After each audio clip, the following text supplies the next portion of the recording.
김우영 전주교대 총장이 직원 폭행 의혹에 사실이 아니라고 해명했지만 관련 증거와 증언이 잇따라 거짓말 논란이 일고 있습니다.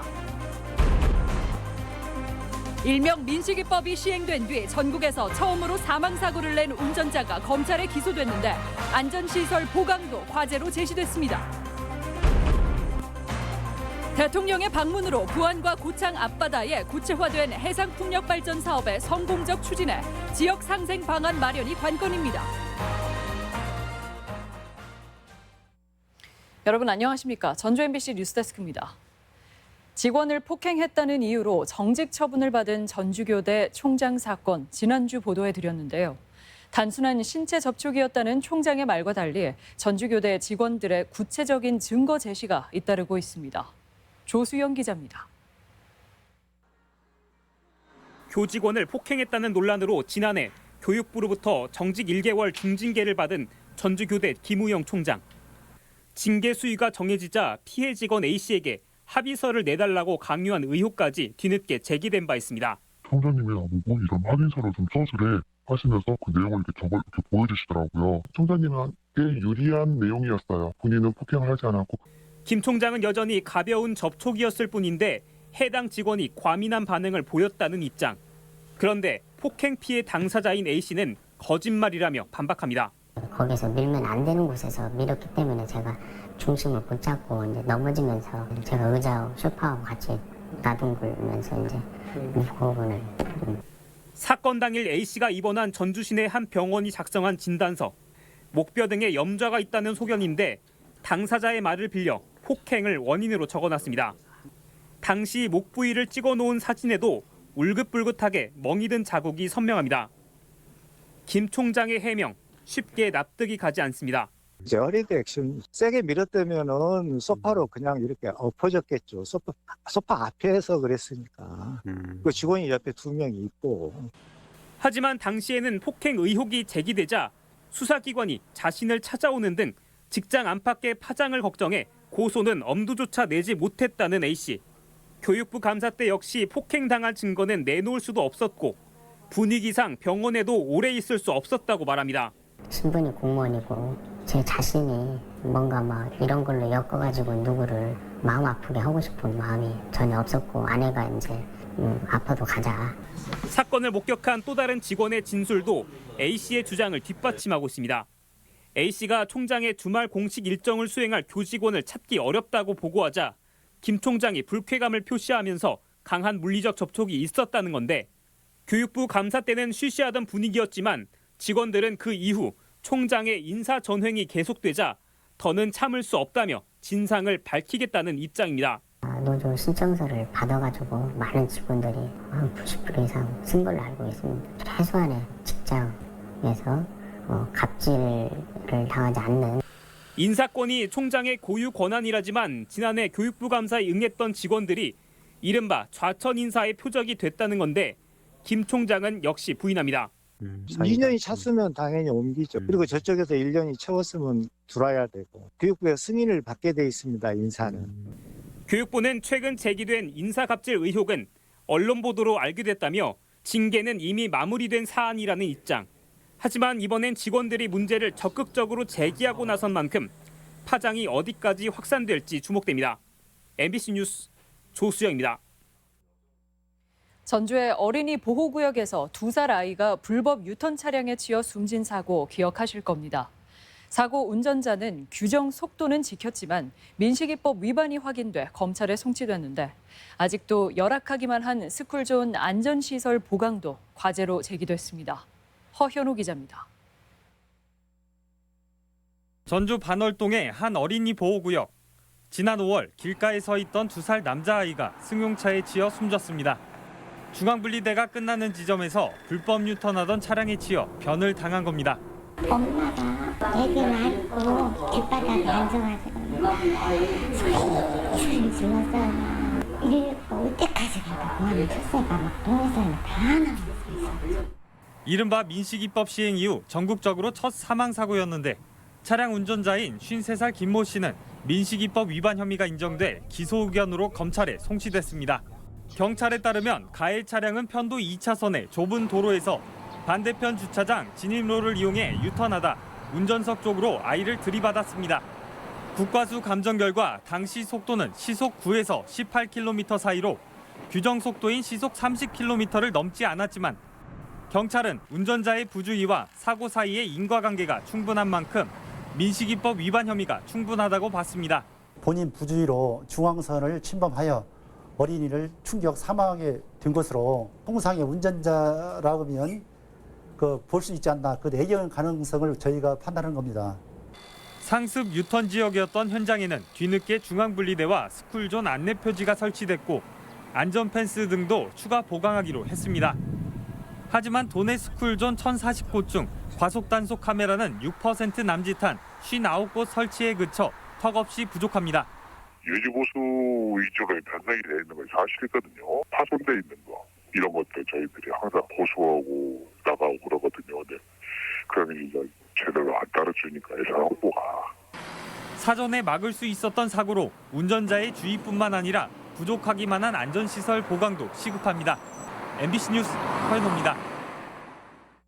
전주시 청소 대행업체 토우가 비리 혐의로 고발 조치됐습니다. 전주시는 특별 감사 결과 실제 근무한 적이 없는 직원 30여 명을 명단에 올려 보조금 1억 1,000여만 원을 가로챈 사실이 드러난 청소 대행업체 토우를 업무상 배임과 횡령 혐의로 경찰에 고발했다고 밝혔습니다. 고발된 토우의 혐의는 지난 2017년 이후 정산 자료 검토 결과인데 향후 경찰 수사에 따라 착복한 보조금 규모는 더 커질 수 있습니다.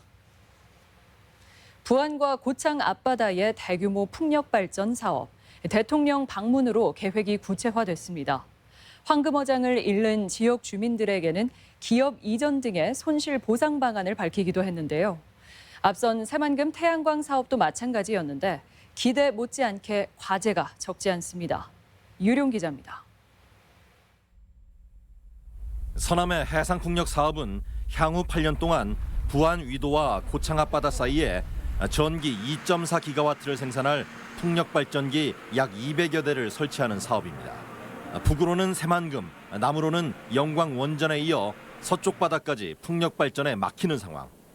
주민들은 어장을 포기하는 대신 새로운 에너지 산업이 싹트는 계기가 되기를 희망하고 있습니다. 서남의 해상풍력 본사 부안 유치라든가 또 관련 기업 유치라든가 그 작동을 할 수 있도록 하고 수리할 수 있는 회사 설립 이런 것도. 하지만 기대대로 될지는 미지수입니다. 새만금 태양광 발전의 경우에도 지역 상생을 내걸었지만 전기 가격이 하락하면서 외지 업체가 외지 기자재를 들여올 전망이어서 논란이 커지는 상황. 전라북도는 풍력 발전은 새만금과 달리 부안과 고창 앞바다라는 특수성이 있다며 사업자 선정 조건에 요구를 반영할 계획입니다. 지자체가 부지를 제공하면서 기업을 이제 이전한다거나 하는 그런 조건들을 줄 수가 있거든요. 조금 더 적극적으로 해상풍력 관련 기업을 우리 지역 내에 유치할 수 있지 않을까. 정부 역시 태양광보다 2배 비싸게 전기를 매입해 지자체와 참여 주민에게 보상이 분명히 이루어지도록 지원하겠다는 방침입니다. 수산업과 해상풍력의 공조를 통해 주민들께 더 많은 수익이 돌아가도록 체계를 정비했습니다. 2022년까지 사업자 모집과 인허가를 끝내고 14조 사업의 첫 삽을 뜨게 될 서남의 해상풍력.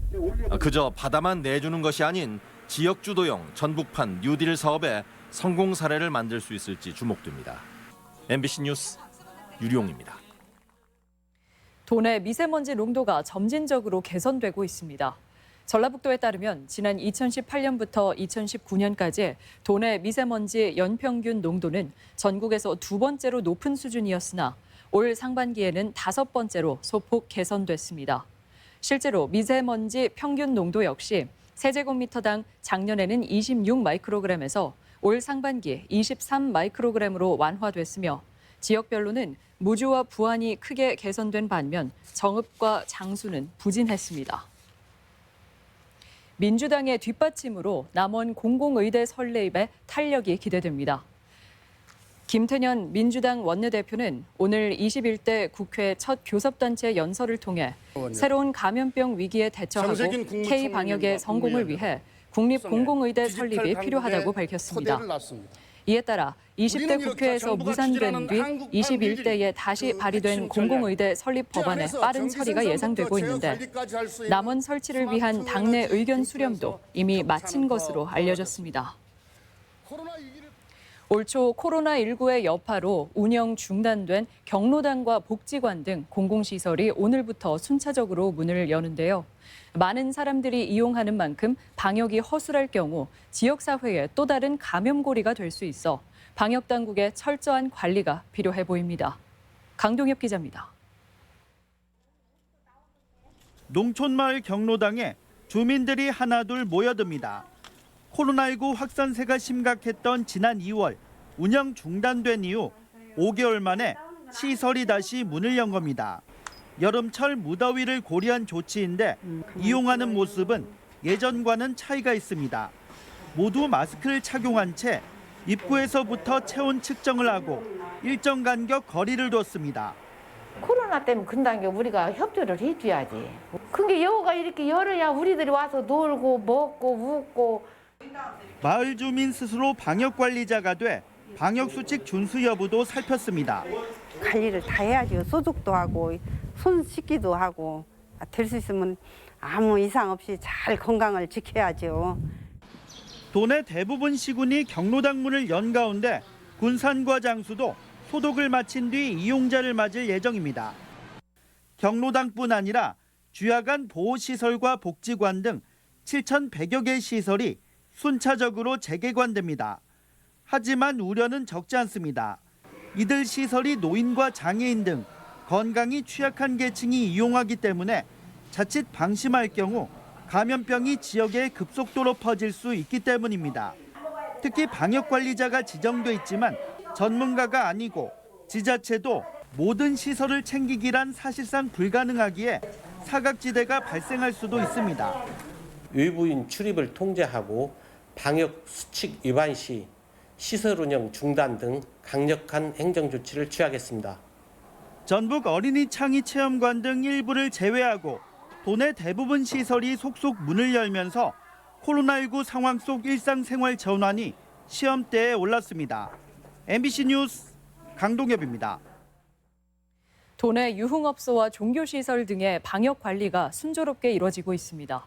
전라북도에 따르면 유흥시설과 종교시설 등 7만 3천여 방역관리자 지정 대상 시설 가운데 6만 6천 곳이 지정을 마무리해 이행률은 90.9%로 집계됐습니다. 방역당국은 미이행 시설에는 방역관리자 지정을 촉구하고 집단 감염 고위험 시설을 추가 발굴한다는 계획입니다. 당의 지침을 어기고 의장에 출마해 당선된 김재천 완주군 의회 의장이 민주당에서 제명됐습니다. 민주당 전북도당은 오늘 윤리심판원을 열고 김 의장이 후반기 원구성과 관련한 당 지침을 어기고 무소속 의원들과 연대한 것은 해당 행위라며 같은 이유로 최찬영 의원과 함께 제명을 결정했습니다. 이에 대해 김 의장은 의원 간 호선으로 결정되는 의장 선거까지 중앙당이 개입하는 것은 월권이라며 강하게 반발하고 있습니다. 깨끗한 물 공급을 위한 상수도 점검이 추진됩니다. 전라북도는 최근 수도권을 중심으로 수돗물에서 잇따라 유충이 발견되면서 먹는 물에 불안감이 확산하자 한국수자원공사와 합동 점검을 실시한다고 밝혔습니다. 대상은 도내 정수장과 취수장, 배수지 등 45곳으로 오염 행위를 비롯해 정수시설 운영 관리와 배수지 청소, 소독 설비 등으로 문제점이 발견될 경우 즉시 원인 규명과 대책 마련이 추진됩니다. 오늘 국회에서는 한상혁 방송통신위원장 인사청문회도 열렸는데요. 지상파 방송의 정책이 쟁점이었습니다. 지역방송과 관련해서는 경영난 해소에 질문이 잇따랐지만 구체적인 답변은 없었습니다. 광주 MBC 김철원 기자입니다. 제5기 방송통신위원회 위원장으로 내정된 한상혁 후보자 청문회에서는 지상파 방송사들의 천문학적 재정 적자가 화두였습니다. 수천억 적자 늪에 빠진 경영 상황이 개선되지 않으면 방송의 공영성을 지킬 수 없을 것이라며 방통위가 나서 방송사 재원 구조에 큰 구조를 바꿔야 할 때라고 주장했습니다. 40년간 동결되어 있던 KBS 수신료를 인상을 적절한 규모로 해야 할 때가 왔다. 그리고 이 KBS 수신료 인상으로 인해서 여유가 생긴 방송 광고의 여유분들을 타 방송 매체로 이전시키는 이런 시장의 선순환을 만들지 않고서는 지금 이 지상파의 위기를 극복하기가 굉장히 불가능해진 게 아니냐. 지상파 방송사 중에서도 특히 사정이 어려운 지역 방송을 위해 무슨 고민을 하고 있는지를 따져 묻는가 하면 서울의 대형 방송사들이 지역 방송사들 어려움에 대해 나몰라라는 현실에 대해서도 질타가 이어졌습니다. 2012년 한국방송광고진흥공사는 MBC 본사와 지역 MBC 방송사 간의 광고 매출 비중을 합리적인 수준으로 유지하는 네트워크 지원 방안을 밝힌 바 있습니다. 하지만 아직까지 이행되지 않았고 오히려 더 악화되고 있는 실정입니다. 한상혁 후보자는 지상파 방송사들의 어려움에 공감하고 대책을 고민하고 있다면서 지역방송 지원 대책에 대해서는 원론적 수준의 답변을 내놓았습니다. 사적개혁에 의해 가지고 결정이 되는 문제이기 때문에 저희들이 직접적으로 관여하거나 할 수 있는 문제는 아니라고 생각을 합니다. 하지만 말씀하신 대로 지역방송의 존폐가 걸려 있는 상황이기 때문에 그런 부분에 있어서 합리적인 대안이 도출될 수 있도록. 한편 인사청문회장에서는 급변하는 미디어 시장 변화에 맞춤한 방송 관련 법률의 개정과 미디어 혁신기구 출범 등이 필요하다는 지적이 나왔습니다. MBC 뉴스 김철원입니다. 오늘 아침 9시쯤 군산 미 공군기지 기숙사 내에서 제8 전투비행단 소속 미군 장병 A씨가 숨진 채 발견됐습니다. 미 공군 측은 사인을 조사하고 있어 정확한 내용을 밝힐 수 없다는 입장인데 지난 5월 14일에도 미군 소속 하사가 기숙사 내에서 의식을 잃은 채 발견됐다 끝내 숨진 바 있습니다. 도시공원 일몰제로 도내 시군의 공원 지역 난개발이 우려됩니다. 군산시는 도시공원 일몰제 대상인 26군데 공원 가운데 4곳만 매입하고 나머지는 해제하기로 해 그동안 제한됐던 22개 공원 지역 개발이 가능하게 됐습니다. 다른 지역의 경우 공영 개발 형식을 도입해 공원 해제를 최대한 억제하고 있지만 군산시는 전체 대상의 85%나 해제할 예정이어서 난개발 우려도 커지고 있습니다. 전라북도 관광협회와 외식업조합은 오늘 기자회견을 열고 코로나19 사태로 관련 업계가 줄도산 위기에 처했다며 대출 등 간접 지원 대책의 간소화와 지방세 감면 등의 대책 수립을 요구했습니다. 참가자들은 이와 함께 관광 종사자들의 고용 유지를 위해 제주항공과 이스타항공의 인수합병이 성사될 수 있도록 하는 대책도 촉구했습니다. 공공연대 노동조합은 오늘 기자회견을 열고 전주시의 로컬푸드인 전주푸드 소속 A팀장이 직원들을 업무의 시간에 전화해 꾸짖고 인격 비하 발언을 해 올해까지 2명이 그만두었다며 즉각 징계할 것을 촉구했습니다. 전주푸드 측은 가해자 징계를 권고한 전주시 인권위원회 실태조사를 토대로 인사위원회를 열어 대응책을 모색하겠다고 밝혔습니다. 국제 라이온스 협회 전북지구는 오늘 전주시청 노송광장 앞에서 폐지 수거 어르신을 위한 사랑의 손수레 전달식을 갖고 1,500만 원 상당의 손수레 50대를 전주시에 기증했습니다. 이번 기증식은 하루 수입이 몇천 원에 불과한 폐지 수거 노인들의 열악한 환경 개선을 위해 총재 취임식 간소화와 회원들의 자발적인 모금을 통해 마련됐습니다. 전북권 뉴스였습니다.